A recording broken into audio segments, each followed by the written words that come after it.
चलो next reaction start करो, chapter 6 chemical reaction. Next reaction है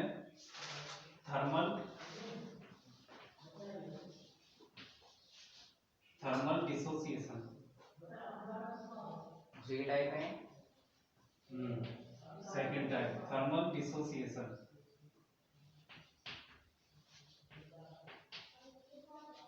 थर्मल डिसोसिएशन, तो थर्मल डिसोसिएशन देखो अपन कौन सी पढ़ रहे हैं, डिसोसिएशन। डिसोसिएशन का मीन्स टूटना, मतलब एक दो मतलब दो या दो से ज्यादा जो रिएक्टेंट है वो मतलब एक प्रोडक्ट दो या दो से ज्यादा पार्ट में टूट जाएगा। यहाँ पे मतलब यहाँ अपने पास जो रिएक्टेंट होगा वो तो एक होगा और प्रोडक्ट दो होंगे, प्रोडक्ट दो होंगे। लेकिन रिएक्शन कैसी है, थर्मल। थर्मल को मीन्स हीट देना। और पिछली रिएक्शन में अपन ने क्या दी थी, इलेक्ट्रिसिटी दी थी, तो यहाँ क्या देंगे अपन, हीट। तो हीट में नंबर फर्स्ट तो इसकी डेफिनेशन लिखो, when A dissociation, when A dissociation reaction, when a dissociation reaction is carried out by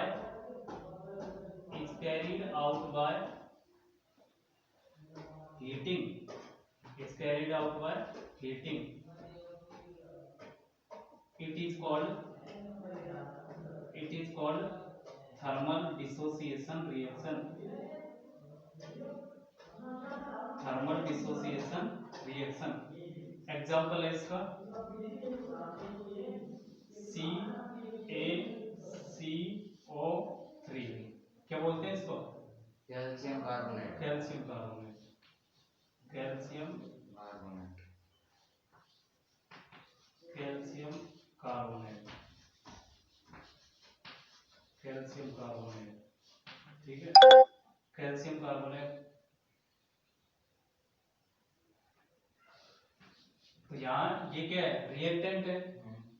जब ये टूटेगा तो क्या बनेगा, और एक मिनट, ये हीटिंग का साइन है, ये ट्रायंगल शेप में बनता है, ये हीटिंग का साइन है। तो यहाँ ये टूटने के बाद बनेगा CaO plus CO2, CaO plus Ca2। देखो Ca इसमें से एक आ गया, इसके पास क्या बन गया, ये ऐसे नहीं टूट सकता। Ca है, ये कैल्शियम है, और CO3 है, वो कार्बोनेट है। ऐसे नहीं टूटेगा। तो प्रोडक्ट भी तो देखो ना, कार्बन डाइऑक्साइड, ये क्या है, गैस है, यानी CaCO3 कैल्शियम कार्बोनेट है। और ये कैल्शियम कार्बोनेट को अगर अपन प्रैक्टिकली भी तोड़ के देखें ना, तो जो सफेदी आती है ना, सफेदी जिनको अपन बोले वो व्हाइट कलर में, व्हाइट की सफेदी ना करें अपन, पुट्टी पुट्टी ना, उनको वो बोले टंटा, कुछ ऐसा बोले। तो वो उनको अगर अपन पानी के अंदर डालेंगे तो पानी के अंदर डालते ही बुलबुले बाहर निकलेंगे उनमें से, यही कारण। हाँ, तो वो जो बुलबुले बाहर निकलते हैं वो कौन सी गैस होती है, कार्बन डाइऑक्साइड, ठीक है। क्योंकि ये जो रिएक्शन बनाई है, ब्रेक वाटर में ब्रेक हो जाए, वाटर में जाके ब्रेक हो जाती है। हाँ, वाटर में जाके ब्रेक हो जाती है। तो यहाँ जब अपन हीट देंगे तो कैल्शियम ऑक्साइड प्लस CO2, ठीक है, ये कैल्शियम का ऑक्साइड है, और यानी यहाँ पर साइन लगा देंगे, ये बाहर, यानी कार्बन डाइऑक्साइड बाहर निकल गई, रिलीज। थर्ड नंबर देखो, थर्ड नंबर है अपने पास लाइट डिसोसिएशन। नंबर थर्ड है light dissociation. Light dissociation means light की वजह से टूटेगी रिएक्शन, ठीक है, हाँ, सनलाइट। तो लाइट डिसोसिएशन रिएक्शन में लिखो, in these dissociation reaction, in these dissociation reaction,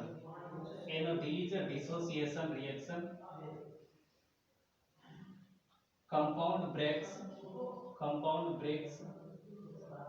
break into small molecule, compound break into small molecules by by get the energy from light, by get the energy from light। मतलब कुछ compound ऐसे होते हैं जो light की presence में टूटते हैं। अब उनमें से कौन सा है? वो है HBr। इसका केमिकल नेम क्या है? Hydrogen bromide. Hydrogen bromide. Hydrogen bromide. Hydrogen bromide. ठीक है, ये एच म्यू। ठीक है, एच म्यू का मीन्स क्या होता है? लाइट। तो जैसे लाइट पास करेंगे इसमें तो ये टूटेगा हमारे पास H2 plus H mu plus Br2। मतलब हाइड्रोजन गैस, दोनों गैस है ये, हाइड्रोजन और ब्रोमीन। ब्रोमीन वाटर है, लिक्विड है ब्रोमीन। ठीक है, हाइड्रोजन गैस उसके अब अंदर है। सुनो मेरी बात, इनमें अपन को एग्जांपल ध्यान रखना है कि कौन सा किसकी प्रेजेंस में टूटेगा। जैसे कैल्शियम कार्बोनेट है तो वो किस में टूटेगा? हीट से टूटेगा। ठीक है, सोडियम क्लोराइड है वो इलेक्ट्रिसिटी से टूटेगा, और हाइड्रोजन ब्रोमाइड है ये लाइट से टूटेगा। ठीक है, अब लाइट से टूटने के बाद बनेगा क्या, वो ध्यान रखना है। HBr से टूटने के बाद H2 प्लस Br2, CaCO3 टूटेगा तो CaO प्लस CO2, और NaCl टूटेगा तो Na प्लस और Cl2। तो ये तीनों रिएक्शन हो गई अपनी कौन सी? Dissociation reaction. ठीक है, अब नेक्स्ट रिएक्शन है अपनी slow and fast reaction. Slow and fast, fifth number slow and fast. Slow and fast, slow and fast reaction. Slow and fast reaction. ठीक है, तो नंबर फर्स्ट डालेंगे अपन फास्ट रिएक्शन।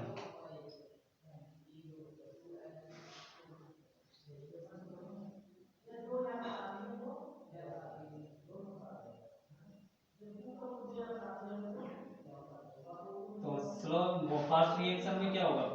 मतलब ऐसे रिएक्शन जो तेजी से होती है वो रिएक्शन क्या कहलाती है? Fast reaction. तो पहले फास्ट रिएक्शन की डेफिनेशन लिखो। Those reaction complete, those reaction complete very speedily, complete very speedily is called are called fast reactions, are called fast reactions। Example ठीक है, एग्जांपल है। अब ये एग्जांपल बाद में लिखेंगे, पहले और लिखो स्लो। इसी में ही और लिखना है कुछ। तो इसमें लिखो the reaction between strong acid and strong base, between strong acid and strong base, strong acid and strong base has been completed in 10 की power minus 10 second, has been completed 10 की पावर माइनस 10 सेकेंड। अगर अपन एक strong एक base और strong acid लेंगे ना तो उनकी जो रिएक्शन करवाएंगे तो वो इतनी स्पीड से होगा कि उसमें जो टाइम लगेगा वो कितना लगेगा? 10 की power minus 10 second. For example में देखो NaOH क्या है ये? Sodium hydroxide, sodium hydroxide plus HCl, ये क्या है? Hydrochloric acid. तो ये दोनों स्ट्रॉन्ग एसिड, ये तो स्ट्रॉन्ग बेस है और ये स्ट्रॉन्ग एसिड है। तो जब ये रिएक्शन करेंगे तो क्या बनेगा? NaCl sodium chloride. ठीक है, और प्लस में H2O, यानी सोडियम क्लोराइड और वाटर दो बनेंगे इसमें। देखो सोडियम क्लोराइड Na और Cl, ठीक है, और H दो H हो गए तो H2O, वाटर बाहर निकलेगा। तो ये एग्जांपल किसका है? Fast reaction. इसका कोई साइन नहीं है, साइन नहीं।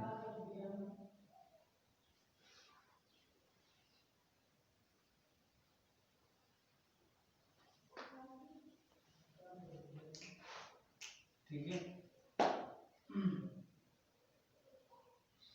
अगली लाइन से लिखो the speed of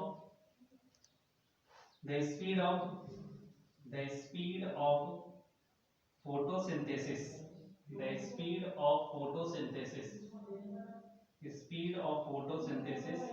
process in plants the speed of photosynthesis process in plants is very high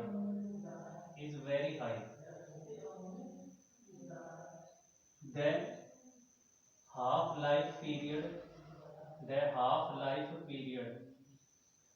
of this reaction is 10 की पावर -12 सेकेंड 10 की पावर -12 सेकेंड। फोटोसिंथेसिस जानते हैं प्लांटों की जो फूड भोजन बनाने की जो प्रोसेस है उसको क्या कहते हैं फोटोसिंथेसिस।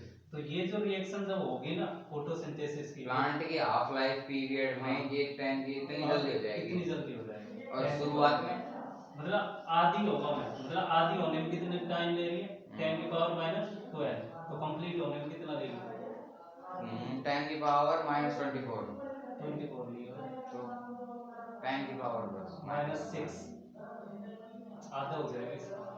क्यों पूरी हो रही है वहां तो पूरी हो रही है पूरी हो रही है लाइफ पूरी ठीक है। 24 है।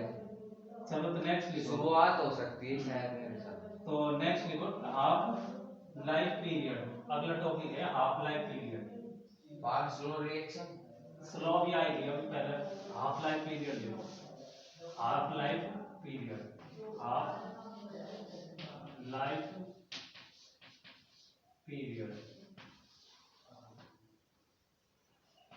हाफ लाइफ पीरियड तो हाफ लाइफ पीरियड में लिखो द कंज्यूमिंग टाइम ये क्वेश्चन कई बार आ सकते the consuming time of half amount of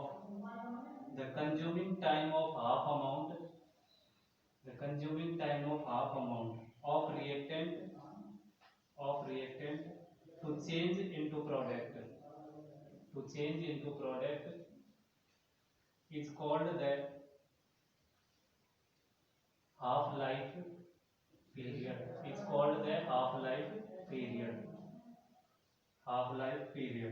It is